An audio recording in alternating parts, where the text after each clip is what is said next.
धर्म के नाम पे अगर किसी समाज में गरीबों की लूट होती है, शोषण होती है, वो हम कभी बर्दाश्त नहीं करेंगे। इस आरएसएस को उन्होंने इसको बंद करने का ऑर्डर दिया। अरे भाई, गंगा में डुबकी लेने से गरीबी दूर होती क्या? आपको खाना मिलता पेट को? नुकसान है दलित, पिछड़ा, आदिवासी, गरीब, इन लोगों का नुकसान है। गरीबी के ऊपर आना है। आपको अगर गरीबी से लड़ना है, महंगाई से लड़ना है, अनएम्प्लॉयमेंट से लड़ना है, तो संविधान के तहत हमको चलो। गांधी जी की मृत्यु पर आरएसएस वालों ने जो हर्ष प्रकट किया और मिठाई बांटी, उससे विरोध और भी बढ़ गया।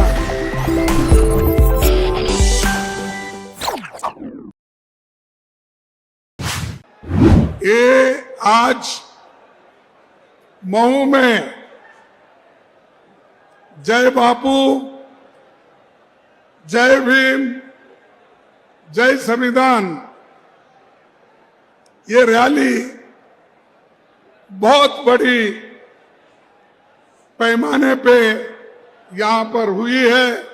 इसीलिए मैं हमारे मध्य प्रदेश कांग्रेस कमेटी के कांग्रेस भाइयों को और अध्यक्ष को मैं धन्यवाद देता हूं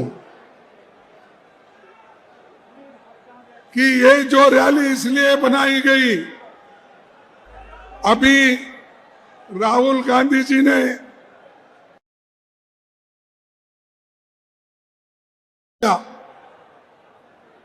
आज संविधान को बचाना जरूरी है और संविधान और लोकतंत्र, इसको बचाने के लिए ये बहुत बड़ी रैली यहां पर हम कर रहे हैं। आप चाहते हैं ना संविधान को बचाना?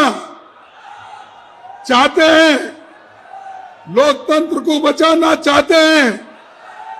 तो इसीलिए आप सुनिए कि किसने क्या क्या कहा और किसने कांग्रेस पार्टी को, संविधान को कुचलने की कोशिश कर रहे हैं। महू ये धरती ऐसी है जो डॉक्टर बाबा साहब अम्बेडकर इस महू में पैदा हो गए थे और उन्होंने एक आदमी सारे देश में अछूत लोगों को, दलितों को, पिछड़ों को, गरीबों को उनके हकूक दिलाने की पूरी कोशिश उन्होंने की। एक व्यक्ति इतना काम कर सकता है।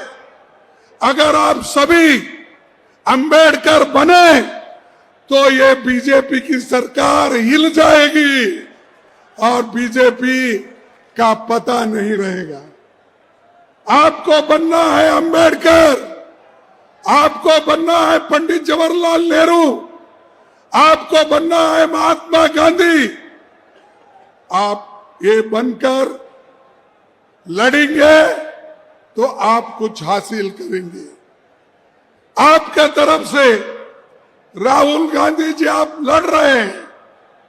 कन्याकुमारी से लेकर कश्मीर तक उन्होंने पैदल यात्रा निकाली। किनके लिए?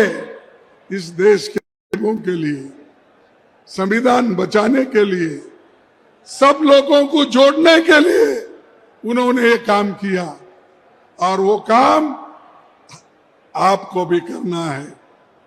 भाइयों, मैं आप सभी को ये कहना चाहता हूं, बाबा साहब 14 अप्रैल 1891 में इसी धरती में वो जन्म लिए थे और जन्म लेकर उन्होंने यह महसूस किया कि जब तक इस देश में अच्छी संविधान नहीं बनेगी, देश को आजादी नहीं मिलेगी, तब तक गरीबों की भलाई नहीं होगी।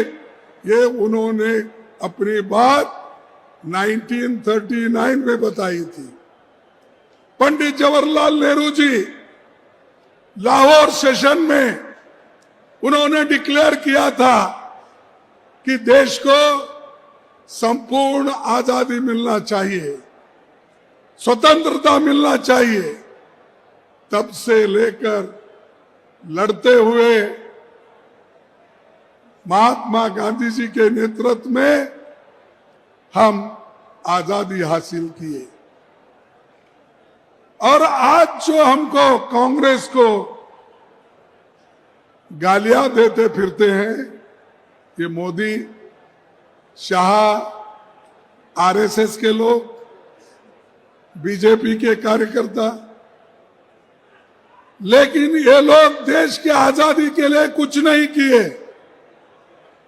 ये सिर्फ ब्रिटिशरों की नौकरी किए, ब्रिटिशर के साथ थे। आजादी के लड़ाई में उनका कोई भी भागीदारी हिस्सा नहीं था। क्या ऐसे लोगों को आप माफ करेंगे? इन लोगों को सबक सिखाना या नहीं? सबक सिखाना है तो एकजुट हो जाओ। एकजुट होके जो हकूक आपको मिले हैं उस हकूक की रक्षा करो। अगर आप नहीं करेंगे, नुकसान आपका है। नुकसान राहुल गांधी जी का नहीं है, सोनिया गांधी जी का नहीं है, या मंच पे बैठे हुए बड़े बड़े लोगों का नहीं है। नुकसान है दलित, पिछड़ा, आदिवासी, गरीब, इन लोगों का नुकसान है। इधर सोचिए आप। और जब तक अपनी सोच इधर नहीं रखते, तब तक तुमको कोई हकूक नहीं मिलेगा। आज मैं आपसे कहना चाहता हूं कि समाज में लोगों के समानता स्थापित करना, ये बाबा साहब का एक एम था। और उसीलिए उन्होंने बहुत से कानून रचे। उनको संपूर्ण अगर सपोर्ट किसी ने किया, वो पंडित जवाहरलाल नेहरू जी और महात्मा गांधी जी ने किया। वो करने के बाद ही इस संविधान के अध्यक्ष बाबा साहब अम्बेडकर बने। बनकर उन्होंने इस देश को एक बहुत बड़ा देन दी। तो भाइयों, मैं आपसे यही कहने वाला हूं, आप कुछ हासिल करना चाहते हैं, एकजुट होकर मेहनत करना चाहिए। और जब तक आप एकजुट नहीं होते, आपको मंदिर में प्रवेश नहीं मिलेगा। आपको जब आपके बच्चे शादी करके घोड़े पे सवार होके जाते गांव में से, वो अधिकार आपको नहीं मिलेगा। आपको मालूम है पहले मध्य प्रदेश में क्या हुआ था? एक आदिवासी बच्चे के मुंह में पेशाब करके अवमानित किया गया था, और शिवराज चौहान साहब उसके पैर धो रहे थे। अरे पैर धोने से कुछ नहीं होने वाला नहीं। जिनके लिए संविधान ने रक्षा दी है, उसका इस्तेमाल करो, वो रक्षा दो, तभी कुछ होता है। लेकिन बहुत से लोग आज खास करके धर्म के नाम पर सब जने अपना काम कर रहे हैं। धर्म सबको होना, सबकी आस्था है। हर एक लोग धर्म पे विश्वास रखने वाले वो काम कर सकते हैं, लेकिन धर्म के नाम पे अगर किसी समाज में गरीबों की लूट होती है, शोषण होती है, वो हम कभी बर्दाश्त नहीं करेंगे। हम कभी बर्दाश्त नहीं करेंगे। और महात्मा गांधी जी ने ये कहा था, और वल्लभ भाई पटेल ने इनको उस वक्त जब गांधी जी को ये लोग गोली मारे, उनकी मृत्यु किए, तो उस वक्त वल्लभ भाई पटेल, जरा खामोश बैठो भाई, तुम्हारा जोश बाद में दिखाओ, चुनाव में उसमें 4 फरवरी 1948 को एक पत्रकार के सामने उन्होंने कहा, गांधी जी की मृत्यु पर आरएसएस वालों ने जो हर्ष प्रकट किया और मिठाई बांटी, उससे विरोध और भी बढ़ गया। इन हालात में सरकार की आरएसएस के खिलाफ कदम उठाने के अलावा कोई और रास्ता नहीं बचा। ये वल्लभ भाई पटेल बोले। इस आरएसएस को उन्होंने इसको बंद करने का ऑर्डर दिया। वही वल्लभ पटेल के और नेहरू जी के बीच में ये लोग झगड़ा लगाते हैं। अरे भाई, वल्लभ पटेल ने बोला कि जो लोग गांधी जी को मारे, हमारे नेता को खत्म किए, उनको मैं कभी छोड़ूंगा नहीं, वो बयान करूंगा। तो आरएसएस को उन्होंने बैन कर दिया, वल्लभ भाई पटेल। और ये लोग बोलते हैं, आरएसएस के लोग ये बोलते हैं, अभी भी बीजेपी के लोग बोलते हैं। भाइयों, मैं सच बात ये बताना चाहता हूं, नेहरू जी भी बहुत गुस्से में थे। उन्होंने ये कहा था, मैं आपके सामने रखना चाहता हूं। उन्होंने क्या कहा था? हमें मिलजुल कर रहते हुए भीषण सांप्रदायिक के उस विषय का नाश कर देना चाहिए। हमें मिलजुल कर रहते हुए भीषण सांप्रदायिक के उस विषय का नाश कर देना चाहिए जिसने हमारे युग के सबसे महान पुरुष को मार डाला।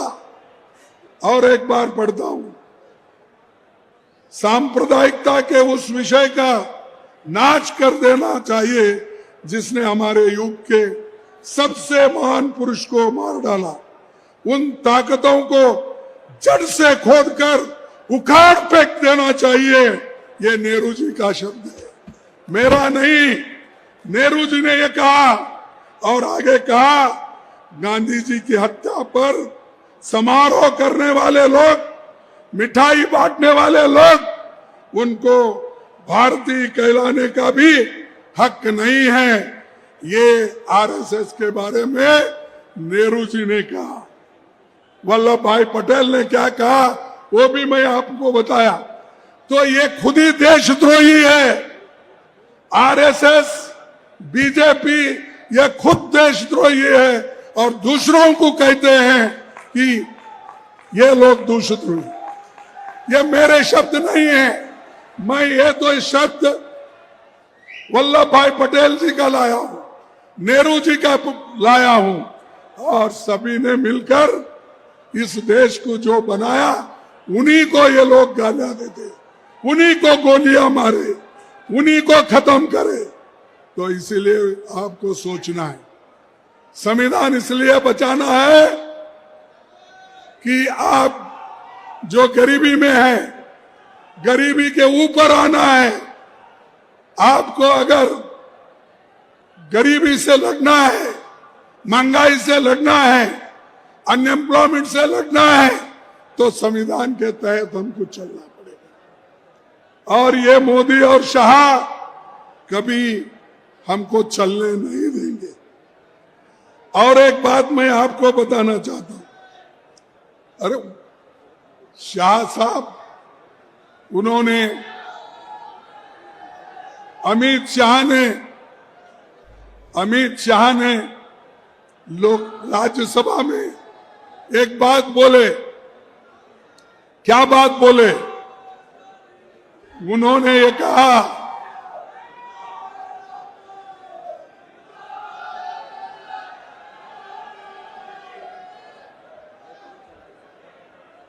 बोलो बोलो और बोलो। अमित शाह ने ये बात बोली। क्या बोले? लोग सब अंबेडकर अंबेडकर अंबेडकर बोलते हैं। अगर तुम अंबेडकर अंबेडकर इतने बार नाम ले रहे हो, उतने ही बार अगर आप भगवान का नाम लेते तो 7 जन्म से स्वर्ग में जाते थे। ये है इनकी नीति, ये है बाबा साहब के प्रति उनका गौरव। तो इसलिए आप बच के रहना। जो लोग हमको खत्म करना चाहते हैं, जो लोग हमको मिटाना चाहते हैं, क्या आप मिटना चाहते हो? क्या जिंदा रहना चाहते हो? अगर जिंदा रहना चाहते हो तो लड़ो, लड़ने का सीखो, तभी आपको सब कुछ मिलेगा। और ये अमित शाह जैसे लोग भाग जाएंगे, ये बहुत दिन टिकेंगे नहीं।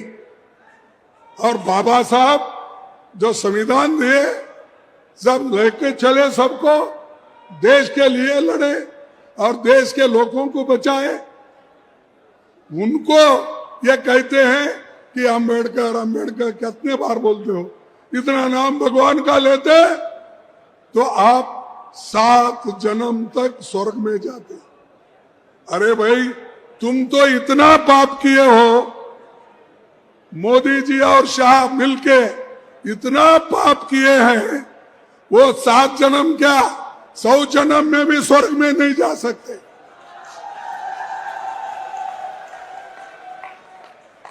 कभी नहीं। इनको मिलेगा लोगों के शाप से नरकी मिलेगा। और नरक ऐसा बार बार वो हमेशा बोलते रहते हैं, इनको और ज्यादा लोग उनको दिखाएंगे। अब तो राहुल जी और कांग्रेस पार्टी मिलके उनको सत्ता में आने का रोक दिया। क्योंकि इलेक्शन में क्या बोलते थे?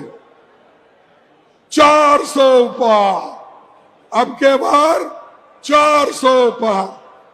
अरे बाबा, 400 पार वाले तो गए, अब तुम मेजॉरिटी में भी नहीं है, तुमको मेजॉरिटी नहीं मिली, तुम 2 पैर लगा लिए। एक हमारे आंध्रा के चीफ मिनिस्टर क्या चंद्रबाबू नायडू का एक पैर है मोदी को, और दूसरा पैर है बिहार के नीतीश कुमार का। ये 2 पैरों पे ठहरा है मोदी, उसको कोई चुप ऐसा ढकल दो, वो गिर जाने वाला है, ये सरकार गिर जाने वाली है। तो इसीलिए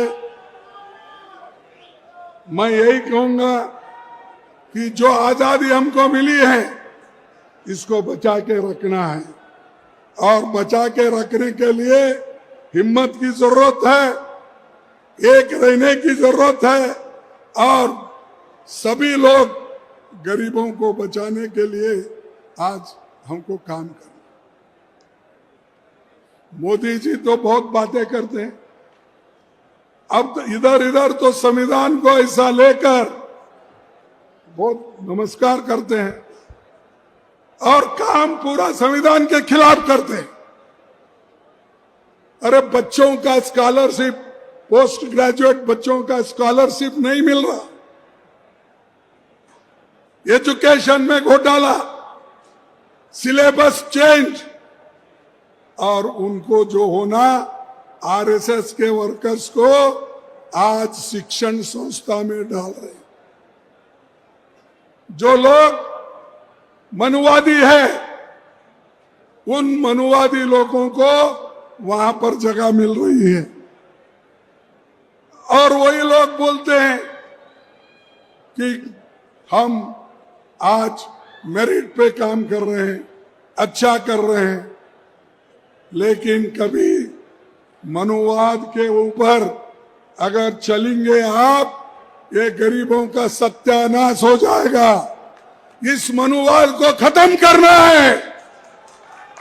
आप लोगों को एक होकर, नेहरू, बापूजी, जो इंदिरा गांधी जिन उसूलों पे चले, गरीबों के लिए उन्होंने जो काम किया, वो काम आपको आगे बढ़ाना है।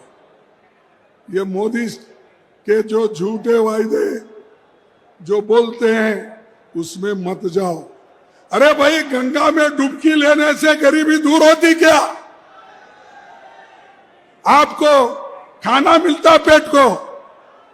मैं किसी की आस्था के ऊपर ठोस नहीं लगाना चाहता हूं। अगर किसी को दुख हुआ तो मैं माफी चाहता हूं, लेकिन आप बताइए, अरे जब बच्चा भूखा मर रहा है, बच्चा स्कूल में नहीं जा रहा है, मजदूरों को मजदूरी नहीं मिल रही है, जब ये है तो ये लोग जाकर हजारों रुपए खर्च करके कंपटीशन पे डुबकियां मार रहे। कंपटीशन में एक डुबकी मारता दूसरा, और जब तक वो टीवी में अच्छा नहीं आता तब तक डुबकी मारते रहते। ऐसे लोगों से देश की भलाई होने वाले नहीं है। हमारी आस्था भगवान में है, कर सकते हैं, हर एक को आजादी है। तुम रोज पूजा करते हो, घर में हर आदमी हर महिला पूजा करके बाहर निकलती है, कोई एतराज नहीं है। हमको एतराज है गरीबों का जो शोषण हो रहा है धर्म के नाम पर, उनके खिलाफ हमको लड़ना है। इसीलिए भाइयों, मैं और एक जो मुद्दा हमारे नेता राहुल गांधी ने उठाया, जातीय जनगणना, ये जातीय जनगणना को आप करवाना चाहिए। ये बहुत फायदे का है। अगर बैकवर्ड क्लास को उसकी वैल्यू मालूम हो गई, उसके लिए क्या फायदेमंद है, तो वो अगर जाति जनगणना हो गई तो उसका एजुकेशन क्या है, उसकी जमीन कितनी है, उसको क्या मिल रहा है, इसको क्या नहीं मिल रहा है, वो मालूम होता है। किसी को फंसाने के लिए नहीं, किसी को दबाने के लिए नहीं है, ये गरीबों की भलाई के लिए जाति गणना का जो बीड़ा राहुल जी ने उठाया है, वो हमको करना है, उसके लिए लड़ना है, उसके लिए आगे बढ़ना है। भाइयों, मैं आज ऐसे ताकतों के खिलाफ राहुल जी लड़ रहे हैं, और जब राहुल जी लड़ रहे हैं, आपका कर्तव्य होता है कि आप भी लड़ना चाहिए। अगर आप नहीं लड़ेंगे, पीछे हटेंगे, तो समझो आपकी हार है, और ये हार हमेशा के लिए रहेगी।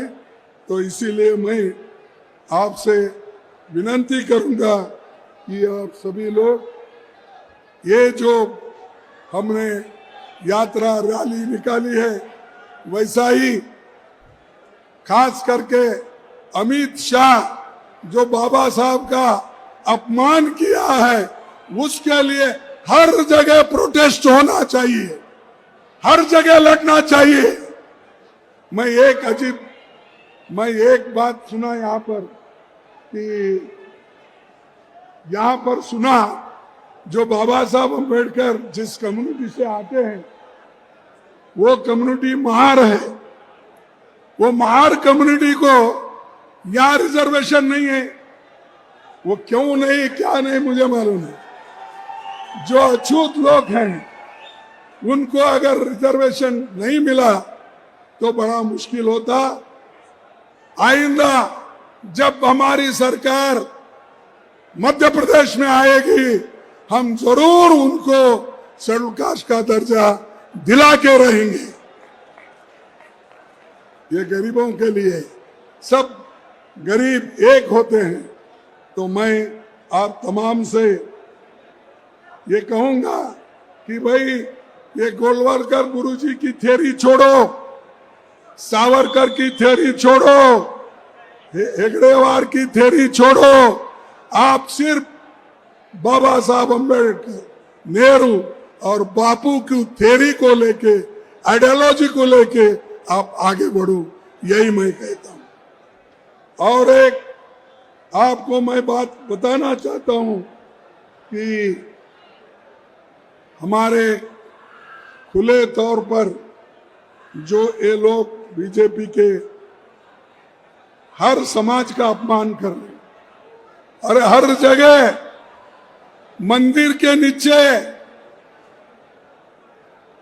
मस्जिद ढूंढ रहे, शिवलिंग ढूंढ रहे। अरे बस करो भाई, जो हो रहा है हो रहा है। कोर्ट भी बोला, सभी लोग बोल रहे, लेकिन सब लोग मिलके आज चंद लोगों को उचका रहे।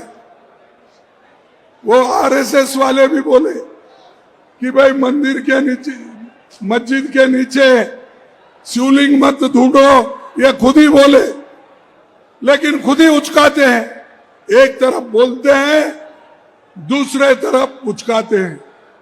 तो इसीलिए हमको शांति से रहना है। कोई भी अन्याय अगर करता है, कोई अगर अन्याय करता है, उस अन्याय के खिलाफ लड़ने की शक्ति आप में होना चाहिए। लेकिन इसका जो खास करके बीजेपी आरएसएस फायदा उठा रही है, लोगों को उस्का रही है, और हमारे अच्छे कार्यक्रम को, जो संविधान में जो भी हमारे हकूक है, राइट्स है, फंडामेंटल राइट्स है, उनको निकालने का पूरा कोशिश कर रहे। और इधर इधर सुना कि उन्होंने और एक संविधान बनाने का शुरू किया, बोल बीजेपी वाले। अरे वो कुछ नहीं होता। अगर आप एक है तो कोई इस संविधान को बदल नहीं सकता। इसीलिए तो आप लड़ाई लड़ रहे। हम अगर ढीले हो गए, हम अगर कमजोर हो गए, तो तभी ये होगा। इसीलिए हमारी संविधान का आज घटते जा रहा है। पत्रकार को, दूसरों को आजादी खतरे में रखने का ये सब चल रहा है। इसको हम सभी ने देखना है। और आखिरी में मैं ये बात जरूर कहूंगा कि महात्मा गांधी जी एक बात बताए थे, वो एक बात बताकर मैं अपने भाषण को समाप्त करता हूं। गांधी जी ने क्या बताया था?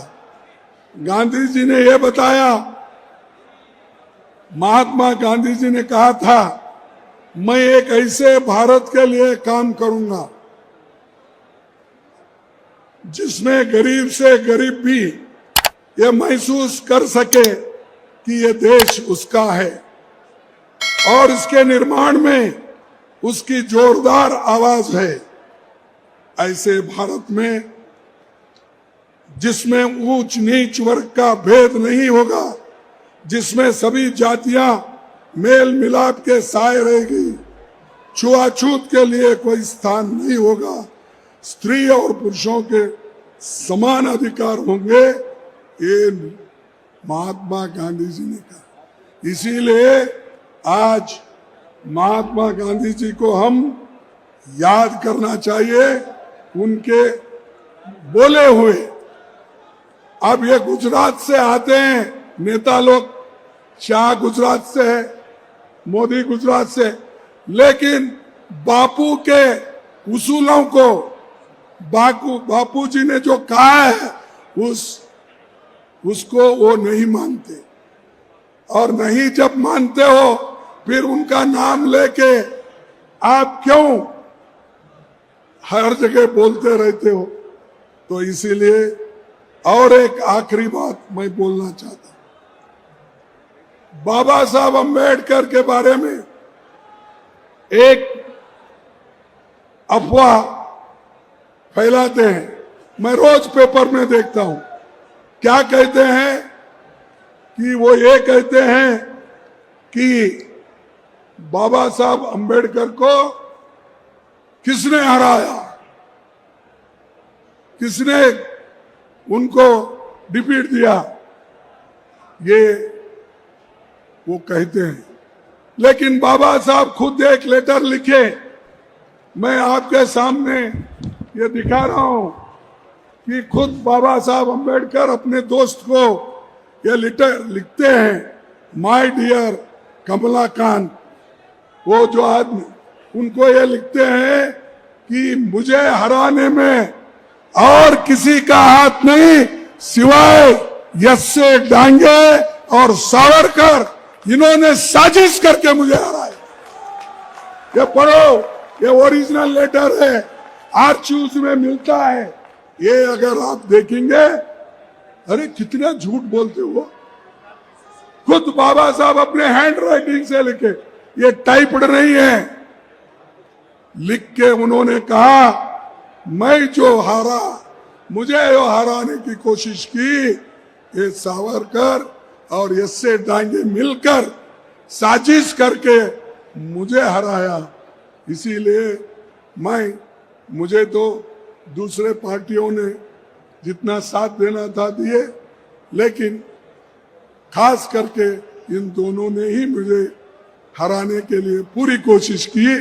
और इसके साथ उन्होंने एस.के. पाटिल का भी नाम लिया। लेकिन मैं ये कहना चाहता हूं कि ये जो झूठे अफवाहें फैलते हैं या फैला रहे हैं, इसको आप ध्यान मत दो। सब कुछ किया कांग्रेस ने किया, सब कुछ किया हम लोगों ने किया, नेहरू जी ने किया, इंदिरा जी ने किया, राजू जी ने किया और कांग्रेस ने किया। बस इसी को आपको आगे बढ़ाना है। इतना कहते हुए मेरे भाषण को समाप्त करता हूं। जय हिंद, जय भीम, जय संविधान।